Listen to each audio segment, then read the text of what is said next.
Every single human culture ever discovered, everyone, with zero exceptions, tells stories. Before we had fire figured out, before we had permanent homes, before we even had full language, some scientists think we had this: the urge to sit in the dark and say, "Let me tell you what happened." Why? Stories don't feed, they don't keep you warm. A story never once patched a wound or built a shelter. And yet we protected this habit harder than almost anything else we've ever done. There's a reason for that. And it's darker than you think. Picture the earliest humans, sitting around a fire, night pressing in from every side, and somewhere out there, something with teeth. Someone starts talking. There was a lion by the river. It took my cousin. Nobody in that circle needed to lose a cousin to learn something real just now. Just by listening, their brain got the lesson. Danger near water. Stay alert. Watch the tall grass. That's the trick nobody tells you about stories. They let you experience death without dying. Somewhere in your skull, a story doesn't fully register as not real. Your brain reacts to a well-told story almost the same way it reacts to something actually happening to you. Heart rate changes, palms sweat, chest tightens, which means, in a strange way, every story you've ever loved was your brain letting you practice dying,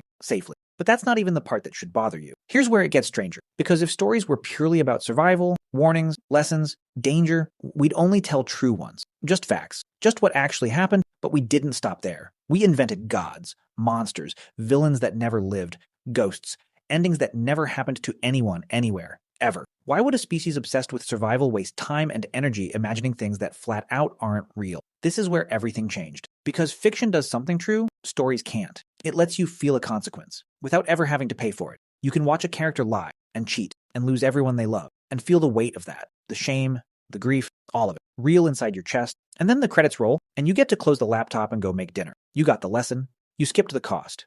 That should feel like a gift. Mostly, it is. But that wasn't the worst part. Because here's the uncomfortable question underneath all of this. If stories let us feel consequences without paying the price, what does that make us exactly? Creatures who are drawn, again and again, to pain that isn't ours. We cry at movies about people who never existed. We stay up at 1 a.m. finishing a book about a death that happened to nobody. We feel heartbreak on behalf of characters made entirely of ink. And this is the part almost nobody talks about. We don't just watch these stories. We seek them out, on purpose. We choose the sad ending. We choose the horror movie. We choose to sit with a grief we didn't earn and didn't have to. Why would anyone willingly choose pain? Because somewhere, quietly, we already know something most people never say out loud. Real life doesn't hand you clean lessons. It doesn't wrap things up. It doesn't explain why the good person got sick, or why the ending didn't make sense, or why some things just don't resolve. But a story does. A story has a shape. A beginning that means something. An ending that answers the beginning. Loose threads get tied. Pain gets a reason. Life almost never gives you that. So we go looking for it in stories instead. And maybe that's the real secret. Maybe we don't love stories because they teach us to survive lying. Maybe we love them because they teach us to survive meaninglessness. Think about what a story actually promises you underneath the plot. It promises that the struggle mattered, that the pain led somewhere, that the character's suffering wasn't random. It was building toward something. That's not entertainment.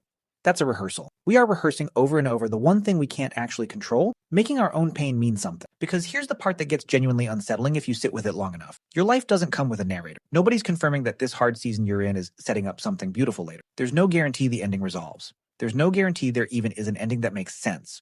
And maybe that terrifies us more than any lion ever did. So we build stories. Thousands of them, millions. We hand ourselves proof, night after night, that pain can lead somewhere, that endings can matter, that things can sometimes make sense. Not because it's true, because we need it to be possible. This isn't really about stories. It never was. It's about us, creatures who woke up one day, self-aware, staring down a life with no guaranteed meaning, and instead of breaking under that, we started telling each other things, made up things, true things, anything that gave shape to the chaos. Every story you've ever loved was a small act of defiance against a universe that never promised you an ending that makes sense. So maybe next time you're up late, hooked on one more chapter, one more episode, unable to look away, remember what you're actually doing. You're not just being entertained, you're practicing hope. And somewhere underneath all of it, you're still that person by the fire, staring into the dark, refusing to let the story end without a reason.